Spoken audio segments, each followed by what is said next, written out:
everything. It's so the first couple that Vlad and I did, we were like nearly dead silent for the first like, I don't know, like 2 or 3 minutes. And I had a comment from someone that did a lot of streams, and they're like, I'm sure that your show is very exciting, but the first 2 minutes and 45 seconds were just you guys kind of looking strange at each other. Makes it awkward. And so, yes, it makes it awkward. So a lot of the time we just kind of continue the conversation 45 seconds as we let everyone from LinkedIn and YouTube go ahead and pile into, go ahead and pile in. But Vlad was saying he hit the record button. We are going live. Yeah, Vlad? That's right. That's right. I see us already. Fantastic. So as you were saying, we double check, that the restream is working, that all the services are coming in through LinkedIn and YouTube primarily, and make sure that people can hear us well. I also have like a soundboard display that, the mics are picking up everything that we've tested before. But no, we should be able to see the stream fairly shortly. It usually comes up within 30 seconds. I can see it on LinkedIn. And we'll be. And now, as we're letting everything come in, so Ralph and Vlad have known each other forever, and so this will be like even more fun than normal because Ralph, I get to start off by like slightly embarrassing Vlad every show. So I'm sure you know that Vlad runs like a very successful YouTube channel, Solus PLC. We're streaming the Solus PLC. So hi to the couple of dozen or a few hundred people that will be watching this. But your friend from high school refuses, or in college, refuses to go and ask people to subscribe to his YouTube channel. So for some reason, for now, like the 49th time, I am over here asking people to subscribe to Solus PLC. If you guys haven't subscribed to Solus PLC, because the number one thing we need is a silver play button up above this amalgamation of wire behind Vlad. So it's a little bit of special embarrassment for you today, Vlad. Of course. And then before we get started for everyone, we have a special announcement. Based upon the conversation we had last week with Miriam, as everyone knows, we always ask for book recommendations, and one of her book recommendations was Industrial Cybersecurity by Pascal Ackerman. The book that is like 25 pounds and I think is as much of a deadly weapon as it is a industrial cybersecurity guide. And so Vlad not only immediately decided that he was going to purchase it, as you guys can see him holding up, but we're also doing a giveaway this month of that book. So basically, if you are anywhere that we can Amazon you this book, please go ahead and subscribe. Check out manufacturinghub.live. We will be happy to send one to everyone. I know there have been a ton of giveaways of this over the past 3 or 4 months, but it's a fantastic book. It's got a bunch of different labs in there. Basically, if you commit to going through this book, not only is it like 4 million pages long, but you're going to spend every weekend for the next 6 months doing some sort of lab. And so if you're that sort of person, please go ahead and subscribe to the giveaway. Yeah. Go ahead, Vlad. No, I don't have any additional announcements. Would you like to get us started, Dave? Yeah, let me just do one more thank you to all the great folks at Phoenix Contact USA for sponsoring the cybersecurity theme.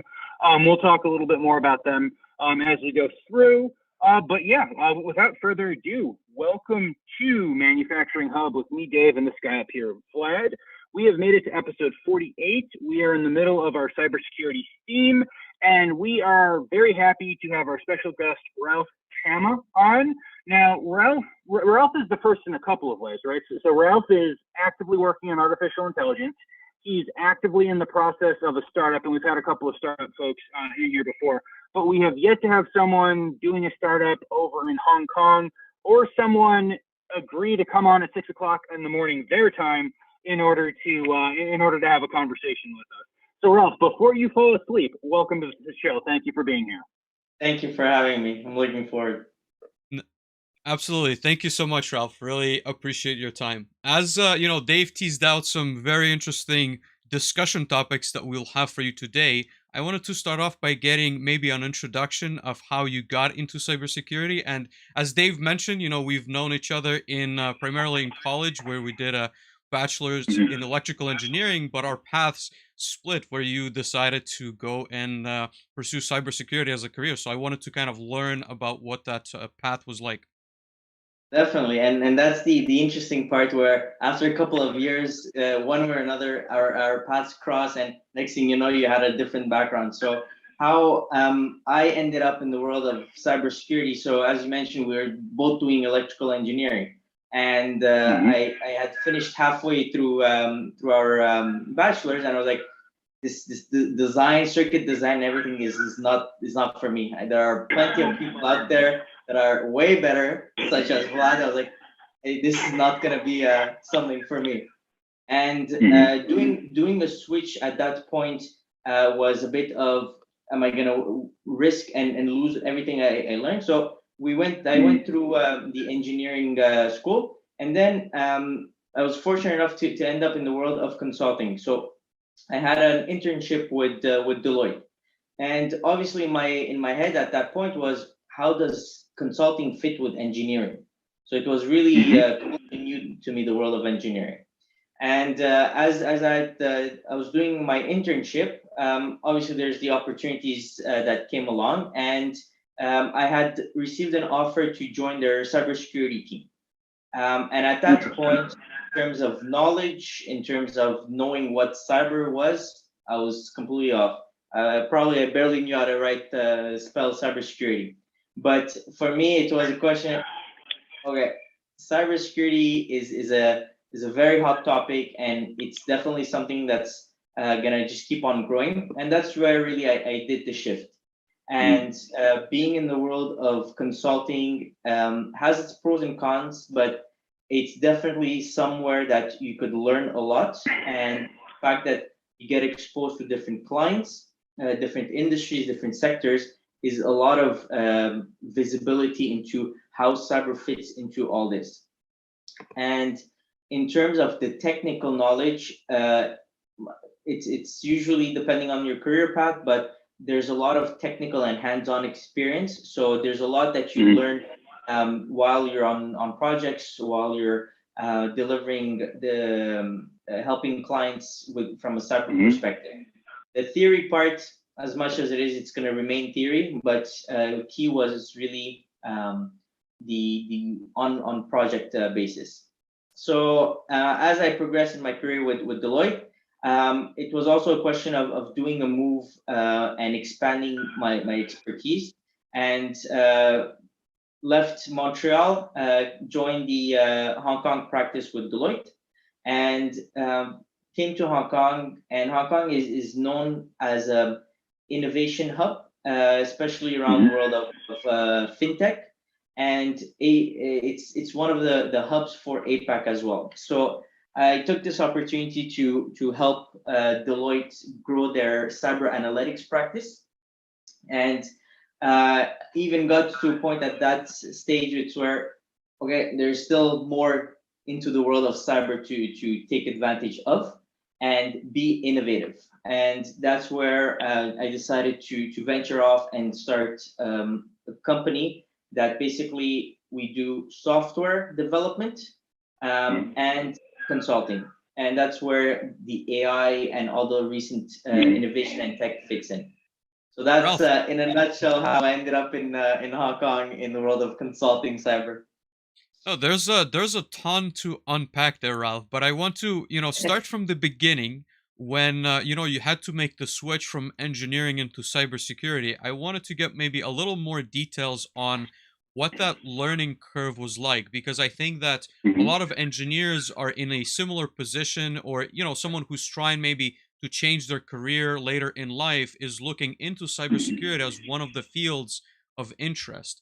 So, last week we had a conversation about different certifications that you can get, research that you could do on, again, like you can go on YouTube, probably find, trainings and, classes even. What are your thoughts around, your specific transition there, and like how you would approach it, now having a lot more years in cybersecurity? I'll answer that in two aspects. One, whoever studies in engineering, it's something that you tend to develop is the critical thinking and how to analyze things. So definitely that is something to leverage in the world of consulting, and specifically in cyber, because it's a question of how you have to think outside the box and be creative. So that's the aspect of problem solving that you tend to develop in general further in the world of engineering. Now, depending on which specialty you go in engineering, you'll tend to focus more. But in our case, when you do electrical or software or computer engineering, you get exposed to a lot of the coding classes and learn how to code. So that is definitely a step into the world of cyber. And don't get me wrong, you don't need to be the expert coder and know all the languages to get into cyber. As much as it is cyber, people think, oh, these are hackers. Like, no, they are the hackers, but we're not all hackers and we're not all coders. So it's not necessarily knowing certain coding or anything like this. On the opposite, if you understand the concept of coding, that already gives you a step ahead. Meaning, if you just understand, if you read code, you'll figure it out. That's already a big step into getting into the world of cyber. The other angle I'm going to be taking is, so during when I was in Montreal, I used to be involved a lot with Concordia after I graduated in case competition, in coaching and mentorship. And I used to coach teams, whether it's from the engineering and commerce competition, or even from the GMSP, so the Concordia Business School. And within the business school, there is a program called MIS, Management Information System. And the background they had were more supply chain type of background. So I started coaching and helping them and making them realize that how do they fit that more IT aspect and business into the world of consulting. And a couple of years later, I noticed people that I had been coaching ended up in the world of cyber. And it's someone that didn't have any experience in engineering, had more of a business type of profile. So it's a question of how do you leverage the knowledge and thinking way into cyber, because fundamentally all the rest, you could learn it easily. Like you said, YouTube, there's crash courses, there's a lot of things, and especially if you get into the world of consulting, you'll get exposed to projects, and that's where it accelerates your growth. Gotcha. Was there any formal, I'm just curious, in a traditional consulting way, was there a formal training period, or they just, put you in projects where you get to be, again, mentored by somebody else at that point? I'm going to answer that by saying it depends on your career path. There are trainings that can be given, but in my case, I think I was one of the exceptions where I just went through hands-on experience and getting exposed to type of projects. As you progress, sometimes depending on your career path, they're going to actually help you focus on one specific area within cyber and become that SME, that subject matter expert within that. So they'll push you towards getting trained. And similarly, that's what I do for my team currently at Owlgaze, where I take the angle of especially the more juniors. I get them into a thinking method of, I don't want you to be a subject matter expert at this point. We're going to have that conversation in a couple of years, depending on what career path you want to take. If that is something that is that's what you want to do, I'll push for it, because I'll still need subject matter experts. However, I rather you build the foundation of understanding how each component and each aspect of cyber tie in together, and it helps you build a better toolkit. So when you're talking to clients or when you're thinking, you could start factoring the other areas of cyber. Yeah, I think that makes a lot of sense. It's an interesting, I guess, approach. It's something I feel that we don't always give more thought to, but in my mind, the management teams usually kind of put in those plans in place that we may not always see. So that I think that's very important for sure for career progression. I'm not the type to fit in a box or tell people you need to do this. It's like you have to be creative, especially we're in the world of cyber, so it's all about innovation. And next thing you know, there's the next big thing that is going to pop up. So fundamentally, it's also putting your mindset like an attacker, like a hacker. So what's the creative things that they're doing? And if you follow a checklist and a specific path, you're going to be missing the boat completely. And so, Ralph, as you grew your career in Montreal, you've made a call to move to Hong Kong. Could you talk to us a little bit more? And I think it's a very interesting perspective, as like Dave mentioned. And I think, taking maybe the context of our viewers that are more often positioned in manufacturing, I think there's also very interesting opportunities, again, with companies to, either travel abroad for, it could be just a small startup, right? It could be a consulting opportunity, but it could also be relocating somewhere to work there, because ultimately, similar to like cybersecurity and what you've experienced, manufacturers have a lot of different locations, different plants. So I'm curious, like, how the transition took place for you. So in my case, it was a question of being able to expand my personal experience and in the world of cyber. And fundamentally, it always comes to what do you want next in your career. And for me, I was fortunate enough to get exposed to a lot of different industries within the world within Canada, and exposure to the US market. And it was a question, okay, if I want to be able to bring more value and better insight to my clients, I want to be able to get exposure of what's happening in the rest of the world.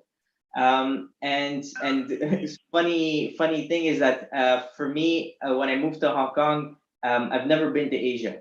So the Hong Kong opportunity came along. You Google Hong Kong, one of the top cities in the world. I was like, let's go. So it was a one-way ticket to Hong Kong to discover Asia. And I must say, Asia, APAC region. So when we say APAC, includes New Zealand, includes Australia as well.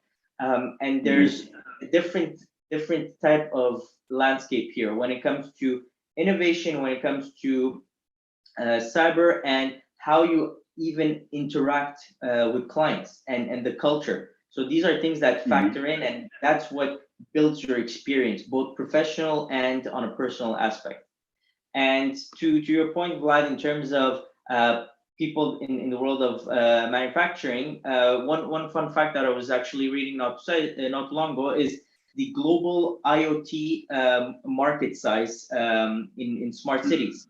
It's going to be growing to 130 billion by 2026.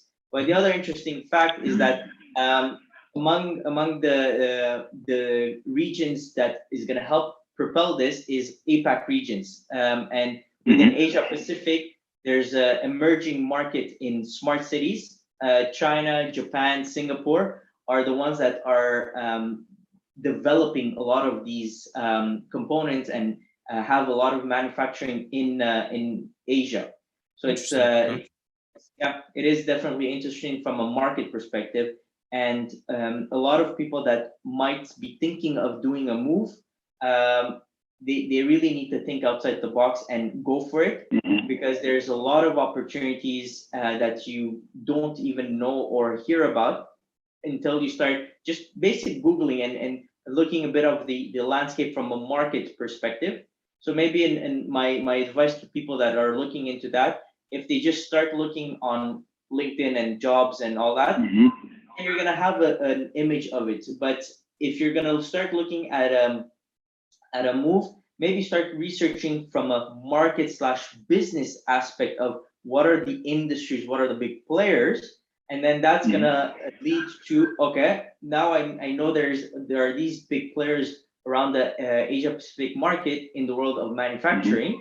Then you start digging into these companies, looking at the culture, what they do, and it gives you a foot in the door. But one thing, in my opinion, don't think too much. Just go and figure it out.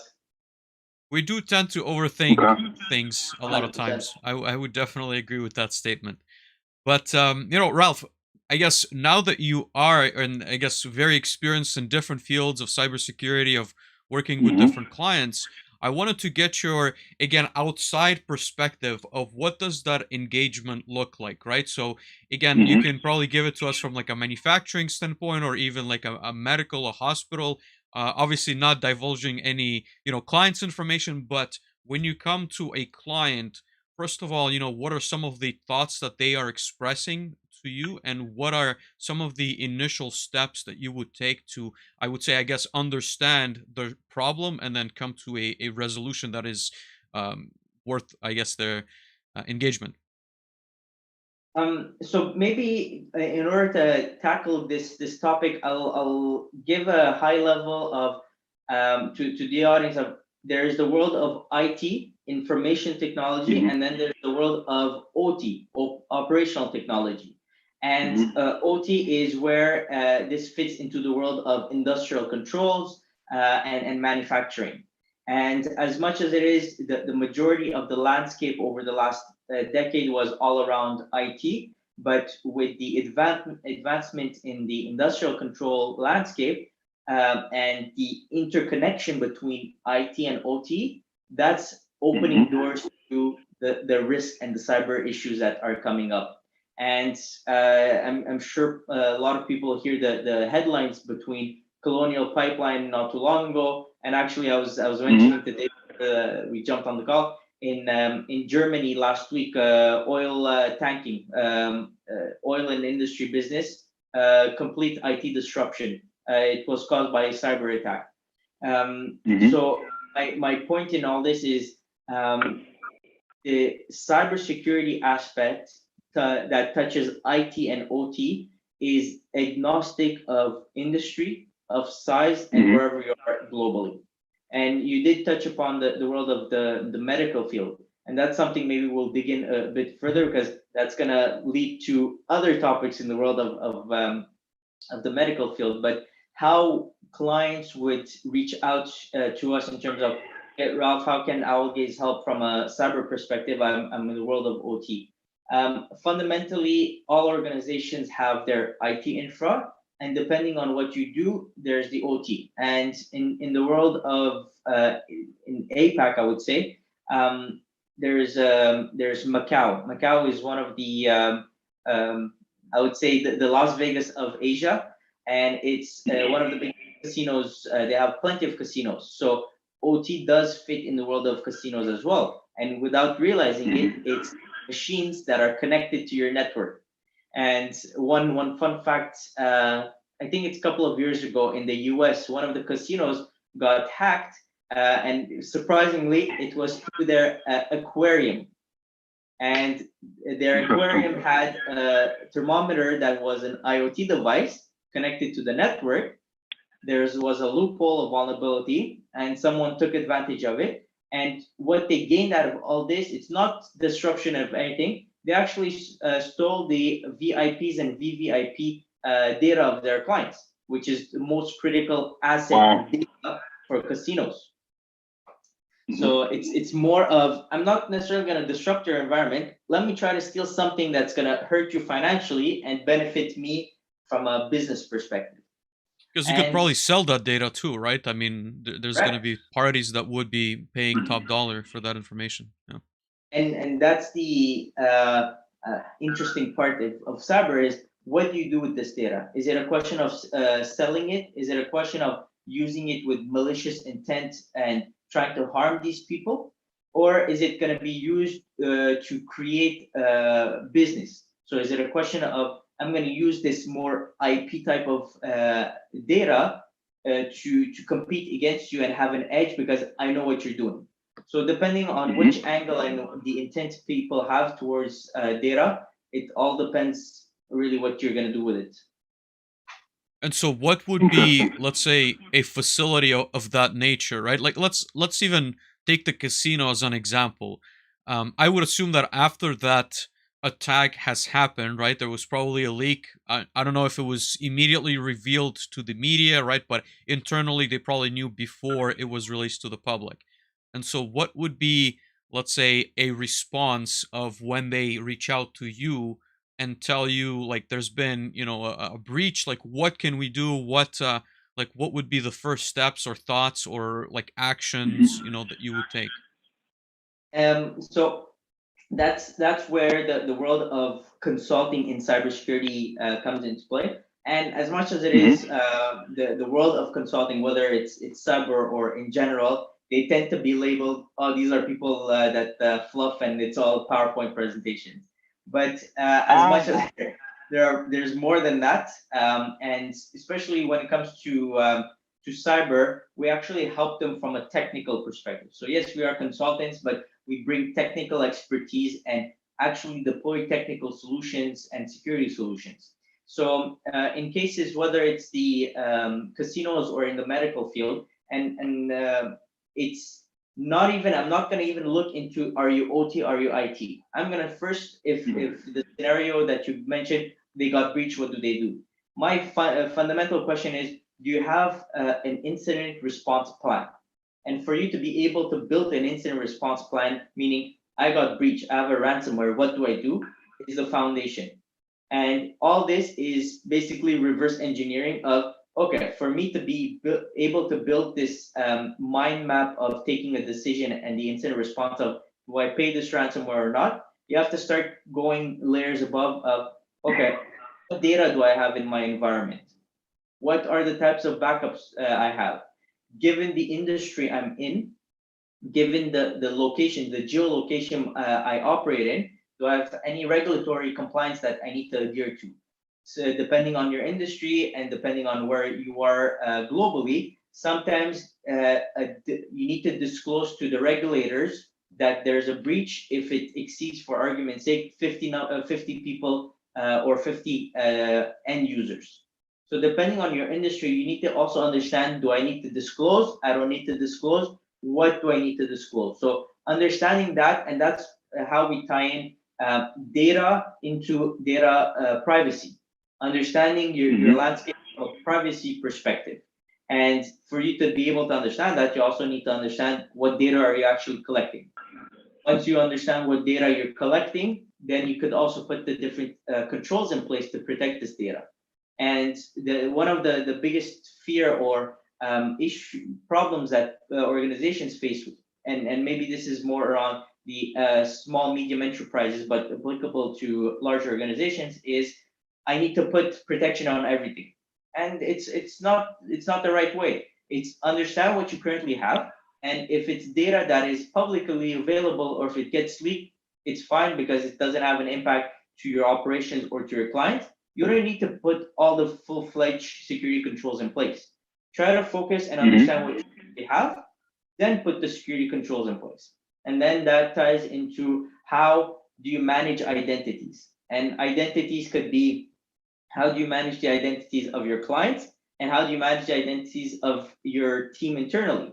Meaning Vlad is part of the engineering team, Ralph is part of the HR team. We're technically not supposed to have the same access to the same data. So it goes into how do you manage access and how do you segregate it based on the data. So that's how it ties into the world of cyber. And the last part, I would say, it's okay, they got breached and all that. Once we help them contain it and try to find the loophole, it's usually a question of, from a network perspective or a known vulnerability. So that's where we start looking at how does your ecosystem look like?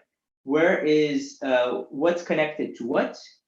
Is it a breach because it was caused from a third party that you're dealing with, or it was a breach because you have a loophole in your overall network environment? So there's a lot of different angles we look at, and we help them. And that's one thing when I decided to build this consulting practice. It's I want to be able to help clients connect all of these different areas within cyber. Because the biggest challenge in the world of consulting is you have plenty of smaller boutique firms, but they focus on a handful of areas of cyber. But the added value is connecting all this and helping clients mature and build a journey towards evolving around cyber. So that's where tying all these different components within cyber is very important. Well, I have many more questions, but I want to give Dave maybe a chance to get one in as well. So, thank you, Vlad. Yeah, I'm pretty sure I promised Ralph that Vlad would say that at some point during the show. But Ralph, so I like your comments about if someone is breached, One, do we have an instant response plan? Do we follow it? And then, you know, what sort of regulatory issues do we have to worry about? Looking at making sure that we don't make the immediate movement of let me drop all of this pile of cash down and do, you know, quote unquote everything. And I like the segregation comment. Let's take like a little bit of a step back and hope that the first conversation that you're having with the group is not 4 o'clock in the morning. Ralph, we just got breached. You know, our pipeline is down, or I just lost all of my VIP data, or any one of those things, right? So let's hope that the first conversation isn't 4:30 in the morning about that. I guess as we generally talk, there are kind of like two groups that I imagine would come to you. One, we have some sort of cybersecurity. We're like cybersecurity conscious, right? We know what the word is. We've got some sort of plan. And the other is probably we know cybersecurity is a word.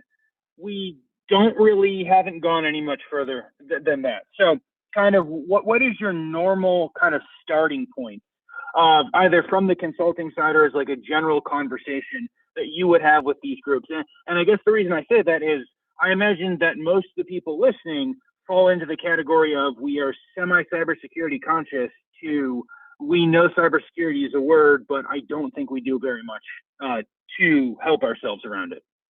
And I'll actually add a third category to that, because there are certain clients that also are they are aware of cybersecurity. They're doing as much as they can from a cyber, but so it's a question of how do they get to the next level as well. And then that I'll touch upon that in terms of automation and how the world of AI fits into cyber. Mm-hmm. So to your point, the certain clients might reach out to us saying, okay, we have absolutely no clue where to start. I don't know what to even focus on. So in that aspect, depending on the size, their operating size and their industry, it could be as simple as doing that cyber assessment / snapshot of what you currently do. And out of that type of engagements and projects, we help them identify, one, what does your business look like? What are the threats to your industry? And then we drill down maybe to what are the threats specific to you? And when I say threats, it's not just someone attacking me, but understanding from a business perspective, who are your competitors? So understand that landscape as well. So once we identify and understand the current threat landscape, then we start doing follow-up workshops of, okay, now what does your security / IT landscape look like? Whether it comes from, do you even have a strategy from a cyber perspective? Do you have something called GRC, governance, risk, and compliance? Do you know what are the risks that are impacting? Then we start looking into identity and access management, into data protection, into data privacy, into capabilities of detection and monitoring.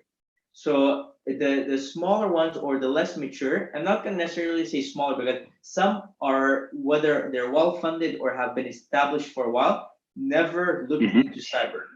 So it's a question of understand what you currently are, and then build and enhance step by step what is the basic and foundation of cyber. And if it's done properly and if it's done in a way that is scalable, that's where companies and organizations are going to be saving money. Because if you go full-fledged and focus on one area and put all the security solutions in place, one, it's going to cost you an arm and a leg, and two, you're also getting all the rest of the landscape in cyber. So it's a question of, let's try to focus where your next priority should be for the next year to 3 years max, and start building on that. So we could help them from a foundation perspective, and that's where, for us, it gives us insight of, okay, you know what, maybe for this type of company, you need to focus on your identity and access management software. So we help them figure out which software to use, implement, deploy, and even manage it on their behalf sometimes. Now, the other category is, okay, certain companies have, they do this assessment / strategy exercise on a recurring basis. And it's a question, okay, now we're at a point where I need to improve my detection capabilities. So they could be saying, okay, we need to enhance our detection capabilities. What are the softwares available out there? So that's where we could also help them. Like, okay, now at least this client is asking me specifically, I need to look into this. So then we help them from that aspect, advisory. So what's on the market, what are the possible solutions out there, and help them to even sometimes do a POC, a proof of concept, and decide, okay, the software we need to deploy across your organization. So we help them into deploying that into their organization. And then there are the category of companies that have the foundation in place, have the security solutions within each of the different pillars of cyber. Now it's a question of what are the next trends, or what are the solutions out there that are incorporating innovation. And for us, innovation fundamentally is part of Algae's DNA. It's all about bringing innovation to cyber, not just for being able to sell it and promote it. No, it's how do you use AI to accelerate detection of certain malicious behavior, or how do you use AI to predict certain aspects? And it's basically using latest tech to improve security.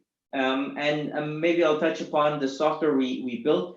It's an AI-based software that predicts cyber threats. And fundamentally how that is possible, it's one, we're collecting a large number of data points from security solutions, and we're centralizing it and doing that advanced correlation. So the power of AI is basically accelerating what a human would be doing by mapping. So it helps accelerate, and it's a continuous type of cycle. So it's finding one common denominator in one data source, one data point, and try to see, can I find something else somewhere else? So that's where the power of AI fits in. And how that also ties into the rest of innovation. What I try to push for clients is automate. Use automation to accelerate and make day-to-day tasks more efficient. So how do you use automation into your day-to-day? Automating processes, automating getting people onboarded, for example. Because biggest challenge when someone starts in a big organization, maybe 2 weeks later, they get all the access they need. So how do you improve that? How do you automate it from an approval perspective? Or how do you automate giving access? Because certain companies, unfortunately, for example, Vlad needs admin access to something, he'll go just nudge the person next to them, give me access to this. But next thing you know, they forgot that Vlad had admin access to this, and Vlad decided to go to a competitor, or something happened, and there's that malicious intent of insider threat. So there's really, depending on the angle and the needs of companies, we could help them at early stages or even more mature stages. Ralph, you mentioned an interesting keyword, which is maturity, right? Is there, and again, like my idea based on what I gather from a couple of conversations, are there like different stages at which, let's say, you're consulting with a company that you would pretty much tell, like if they approach you and they're looking for an AI threat monitoring solution, and then you ask them, well, like, do you have like a firewall in place? And they say, no, not really. Then it doesn't make sense, to be at that stage. Like, is there certain stages of cybersecurity that you would work with? And could you like elaborate on that a little bit more? I'm just curious, if you're, again, it's a very good point. Yeah, it's a very good point, because and that's where the operating model of Algaze is quite unique. Is we have our software, and for our software to be beneficial for you, you need these different data points. So to exactly the example you gave, if you just have firewall as an input, it's what AI are you going to do? The data analytics is one data source. So in cases like this, we help them going back to the foundation and helping them improve their overall security posture and maturity. to get to a point where if I plug Blacklight, our software, into your environment, you're actually going to benefit from it. And I'm going to be able to do that advanced analytics to find patterns and potential malicious threats. So it really depends on organization. And to maybe more of the what the world of cyber looks like from a maturity perspective, we tend to follow industry standards. So there are different frameworks in the industry. The NIST framework, for example, is one of the common ones. And within the NIST framework, there are also different levels. Usually it goes from 1 to 5, level 1 to 5. 1 being to the point Dave said, they know cyber as a word, but there's nothing in place. 3, it's more of, okay, I have certain processes documented and certain controls in place, but I'm not at the stage of there's automation, there's recurring KPI tracking, metric tracking, and it's not a continuous type of improvement. That's obviously level 5. But the goal is not to get to level 5. You really have to understand your maturity, your business model, and your footprint as well. Certain areas within the world of cyber, you need to be at a 5, for example, but it doesn't mean everything has to be a 5. So we help them understand that, and it's all about also the risk appetite. What are the risk appetites for the company? What are they willing to take in terms of, you know what, this, if it ever happens to me, I'm willing to take the risk from a financial hit. So really help them understand where they are, and according to that, build up. But to your point exactly, you need a certain minimum to be able to use certain softwares as well, and using a AI-based predictive threat detection, you need data sources. Okay. Let me ask Ralph. I'm going to jump in there. I know Vlad has got 1,000 questions. But so I think everyone on this conversation, I would imagine most people agree that you need a number of data sources.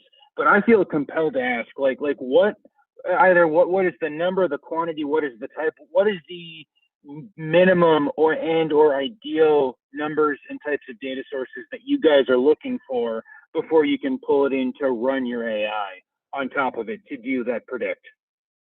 I would say there is a good dozen type of data sources. So between firewall logs, between your identity and access management solution, between your endpoint solution, between email solution, when it comes to potentially your DLP, so data loss prevention, that's something that some organizations have.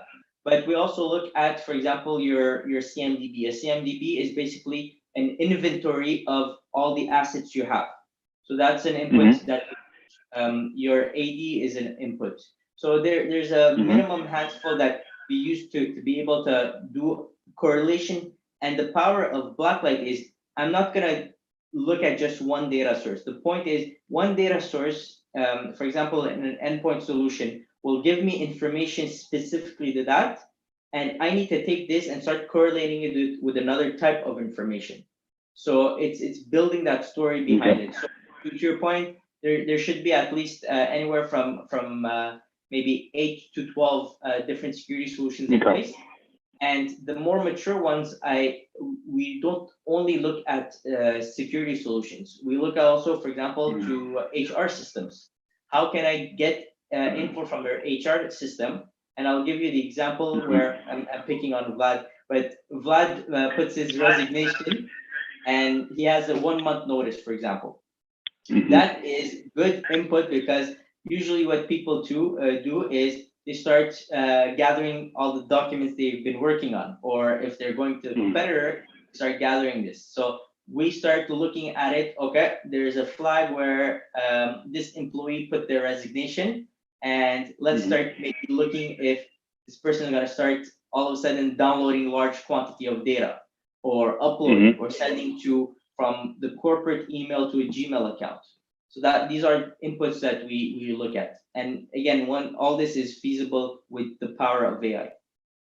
It's very interesting, I guess, to hear about all these different, like, again, I would say like threats, But I really like even the earlier points that you made on data, right? Like from the manufacturing standpoint, or being, let's say, a plant floor engineer, you don't always realize that, sure, like the sensor data may not necessarily be valuable like on its own, right? But then there's, like, even if you look at, let's say, temperature data of like a cooking process that is FDA regulated, well, in theory, like, yes, sure, like the temperature data is not that relevant to anyone who steals the numbers, but it could be used as, like, as blackmail, as an example, because something was out of compliance, right? So there's a lot of like these really like small details that are non-obvious, I would say, from maybe like a pure technical standpoint, but from the business side, there's a lot of different openings, doors, and what have you. So really appreciate that perspective, Ralph. Dave, you were gonna. Absolutely. And Ralph, yeah, I was going to say, Ralph, can people find more of this on the Algaze website? At a high level, because as much as it is, whatever info I put, it's always case by case. But one thing I could say to the audience, please feel free to reach out to me personally. And it's really because I don't want to share generic type of info. Industries are different, but fundamentally all the cyber aspects are similar. And definitely on our website, you do have information that gives you good indication. And maybe some of your audience currently, they know specifically where their weakness is and they want to start digging into that. More than happy to share more insights and how we could support them. Absolutely. No, thank you for that. And now I get to ask Vlad to play that noise because we've got some folks to thank. There we go. Perfect. So we want to thank Phoenix Contact for sponsoring the cybersecurity theme. And this show, this theme is actually presented by the now Controls Engineering Award-winning mGuard family from Phoenix Contact. It's designed to provide cybersecurity protection and network resilience in all rugged and industrial environments, combining features of stateful-packet-inspection firewall, NAT Router, and endpoint security appliance. The mGuards were engineered to be both IT and OT friendly, which is, we all know, exceptionally hard. With features such as Firewall Assistant and Easy Protect mode, the mGuards are simple to configure securely while still providing unassailable protection for your critical assets. We were talking to Miriam last week, and we were talking about how this is very much like your level 3 compliance mGuard, and then kind of down from there as well. So you guys should absolutely go and check out some mGuards. At some point, we've got to get some mGuards on the wall behind Vlad. But that is still a work in progress. I also, if you guys didn't catch the beginning of the show, want to announce our giveaway. You may have heard Ralph talk about assessments. You may have heard him talk about the NIST framework. If you want to learn all of that and more, you guys can go check out the Industrial Cybersecurity book that Pascal Ackerman has put up. Vlad, go up and hold up the book. I like to joke that I'm not sure if it's a book or a weapon, and I think that's the exact same thing I told Pascal the first time I saw it. But if you go through, there are tons of labs, and you can spend a ton of time getting hands-on from one of the world's leaders in ICS cybersecurity. I don't know where he finds time to go ahead and put all of this together.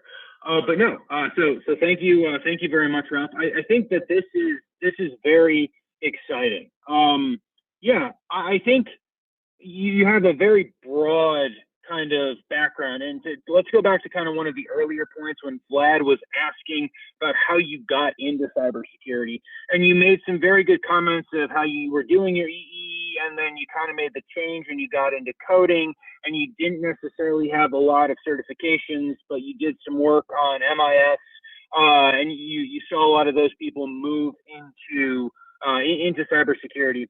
Do you have like a good piece of career advice for maybe some, regardless of geography, because we're now in 3 countries in multiple continents across the world, but regardless of geography, do you have maybe some pieces of career advice for people looking to get into cybersecurity? Definitely, and my advice is based on my experience, and depending on your background, your personality, and all that definitely factors in. But whether it's cybersecurity or any industry, don't be afraid to jump into something that you've never studied or you've never been exposed to.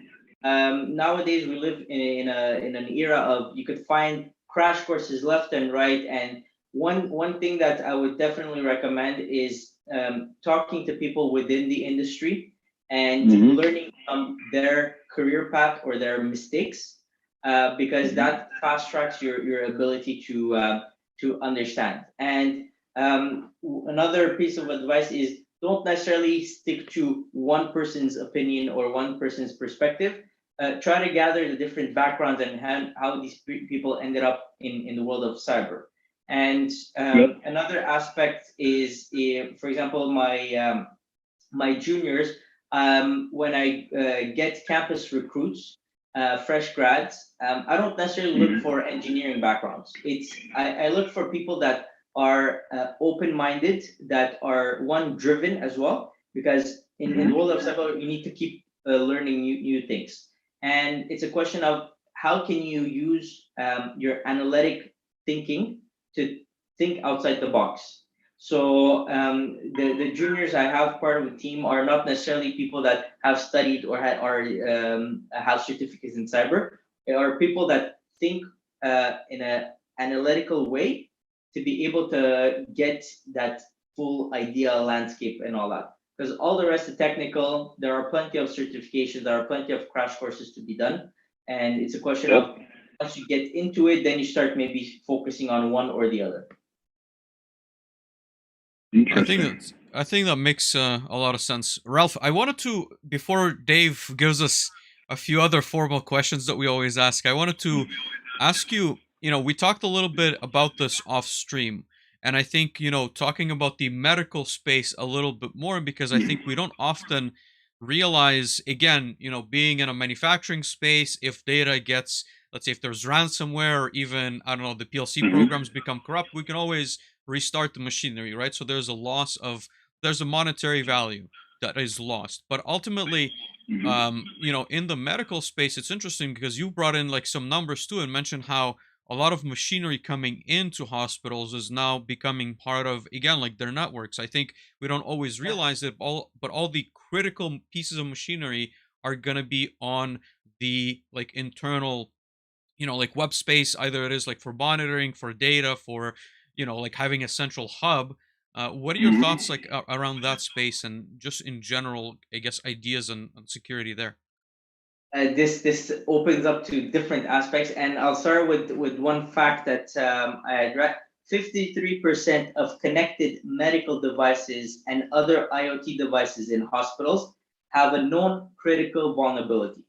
What does that mean? These are the machines, whether it's the heart monitoring or anything that are used to save lives. Fundamentally, you just plug and play into the network. A lot of people have, unfortunately, malicious intents, and they try to take advantage of these loopholes. And there was an incident that happened almost a year ago in the US, where one of the hospital, their ER network shut down, and they had to actually transfer the patients to another hospital nearby. And fundamentally, it was all a question of a network, and someone managed to find a loophole to disrupt the operations.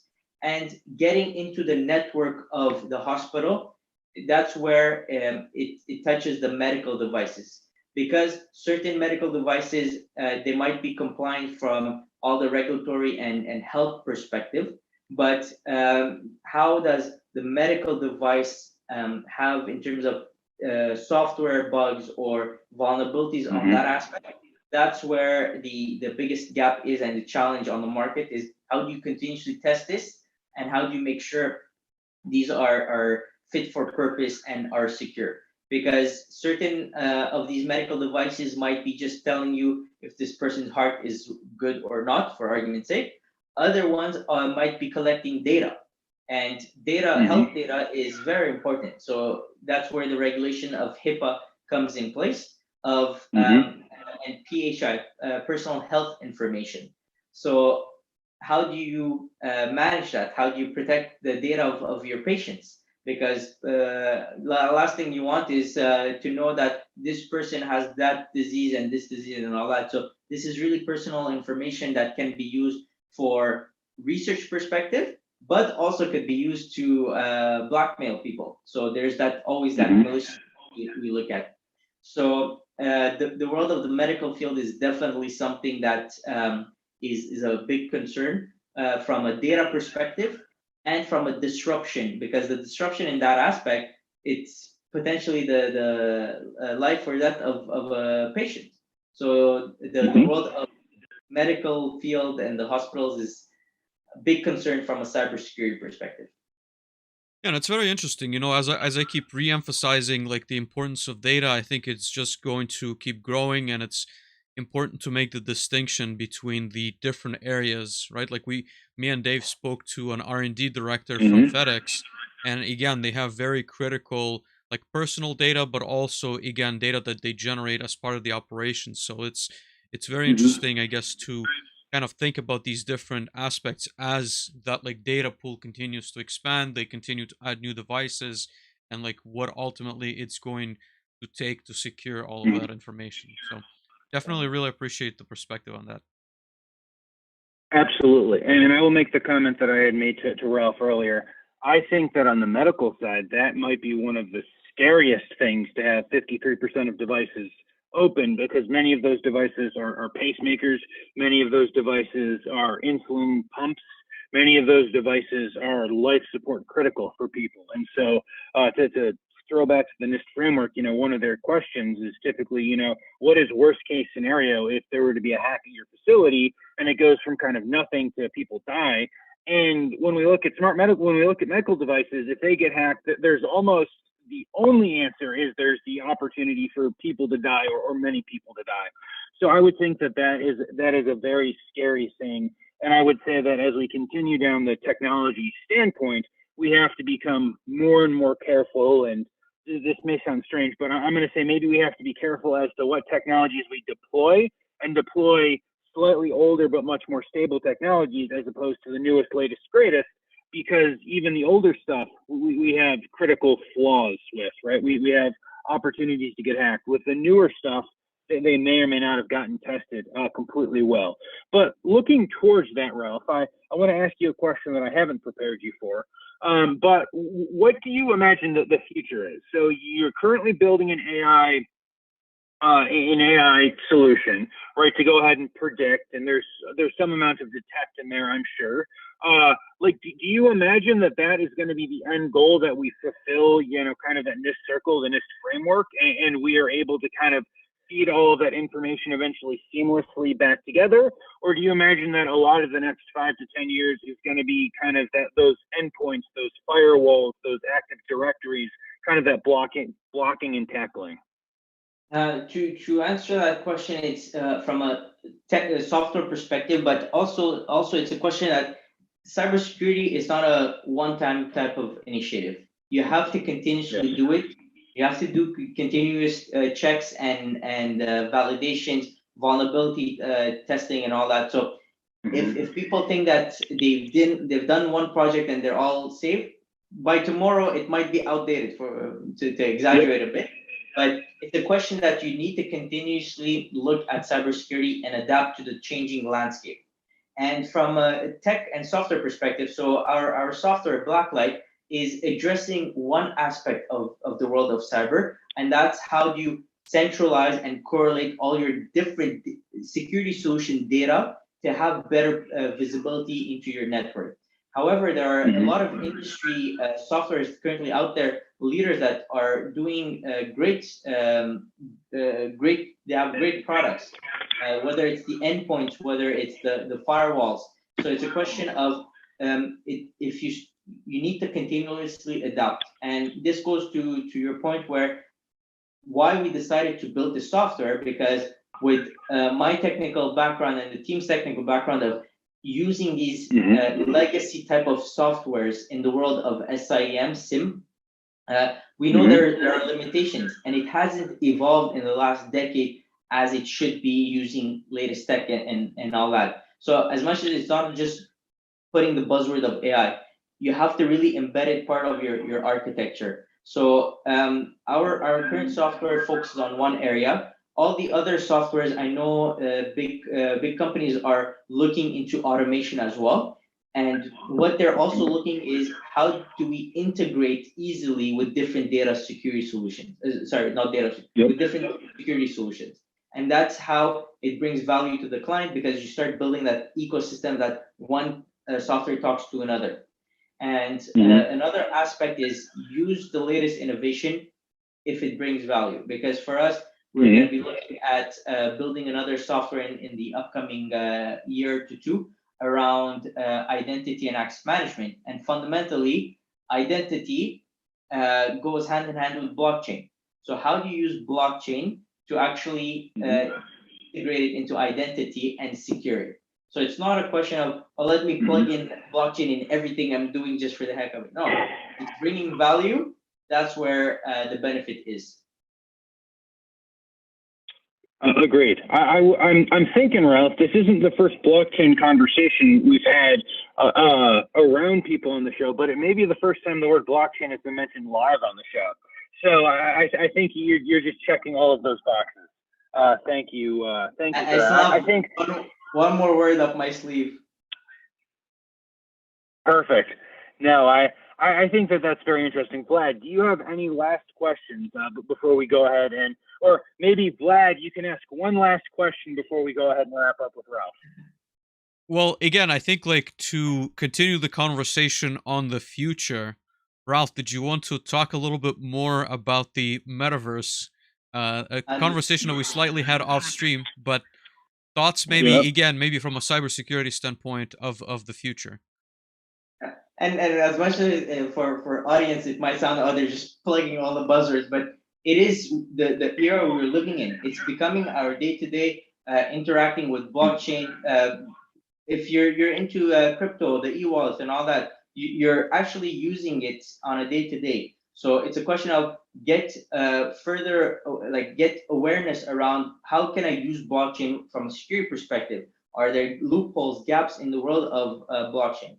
And definitely metaverse is something that is on the rise, and this will lead to a lot of security challenges from in the world of metaverse, whether it's on the hardware aspect or from the software aspect.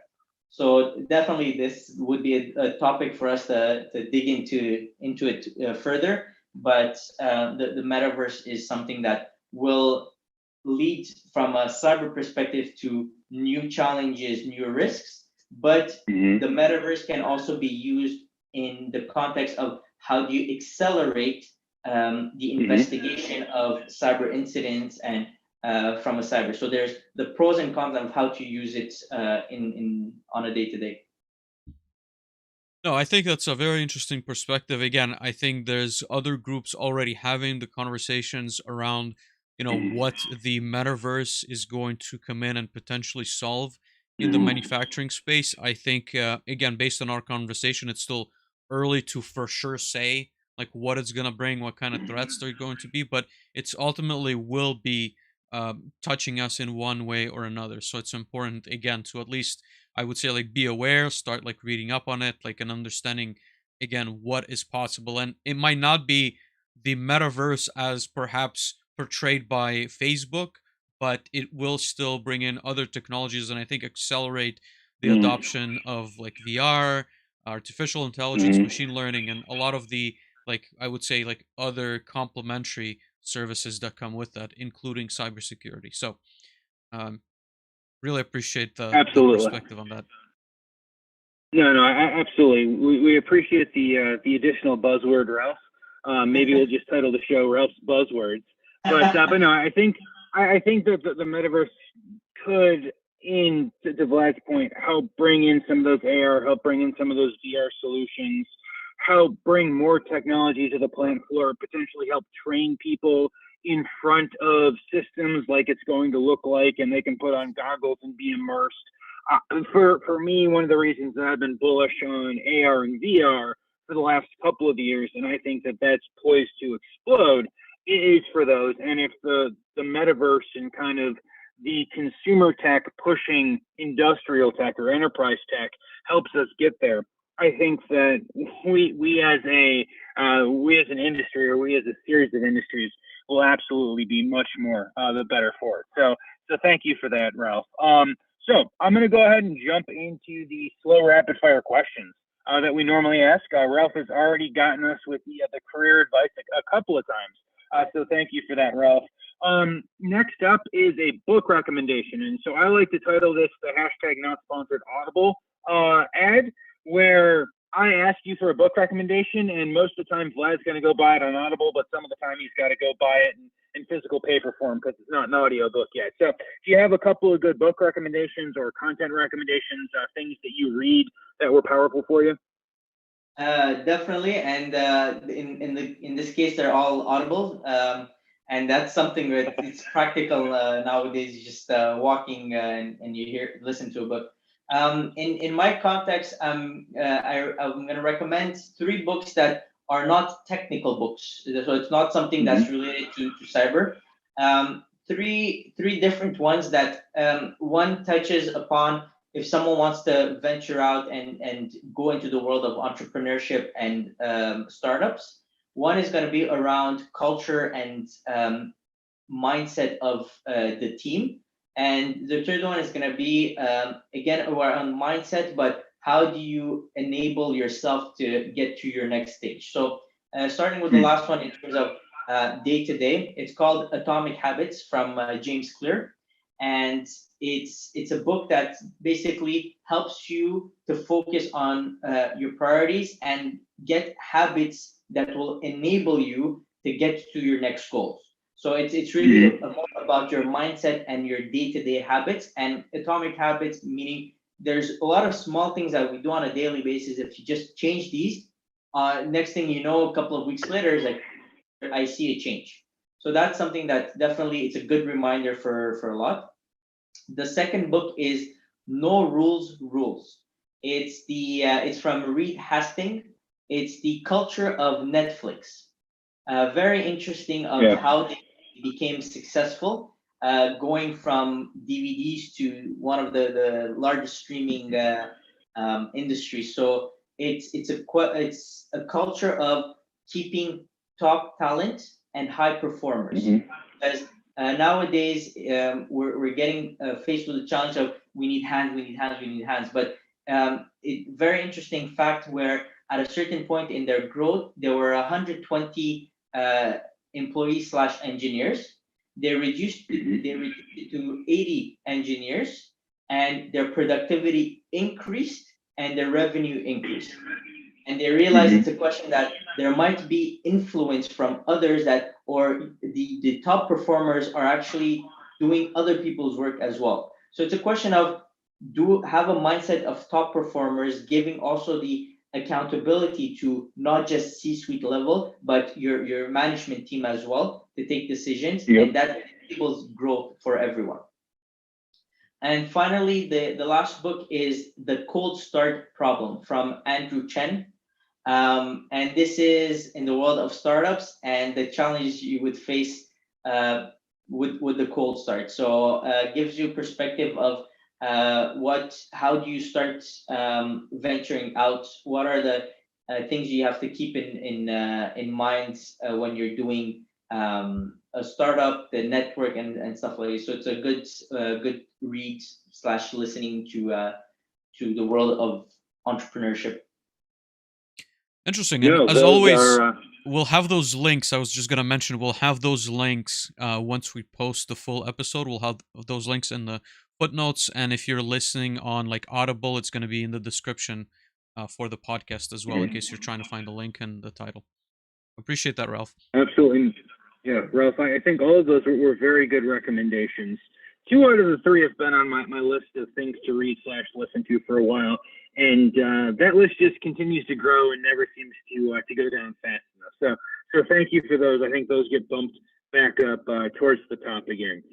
So I want to ask who should reach out to you. But first, we talked how you live in Hong Kong and you work in like the Asia Pacific area Do you guys work specifically in Hong Kong and China and Asia Pacific? Are you guys kind of global? What's the general footprint for you guys? So we're headquartered in Asia. So we have an office currently in Hong Kong, an office in Singapore, and for us, it's going to be a global play. So already from the next 12 to 18 months, it's expanding to Australia, and then getting our foot into the North America market. And obviously, it's a question of global domination, and all that is possible from our consulting practice of having that global footprint of skills, but also our software, something that can be used by all industries, wherever you are in the world, and any size of industry as well.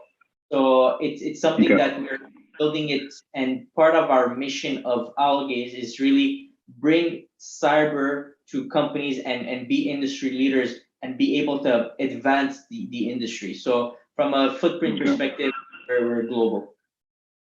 Interesting. Okay, so perfect. So with that global footprint in mind, who should reach out to you, Ralph?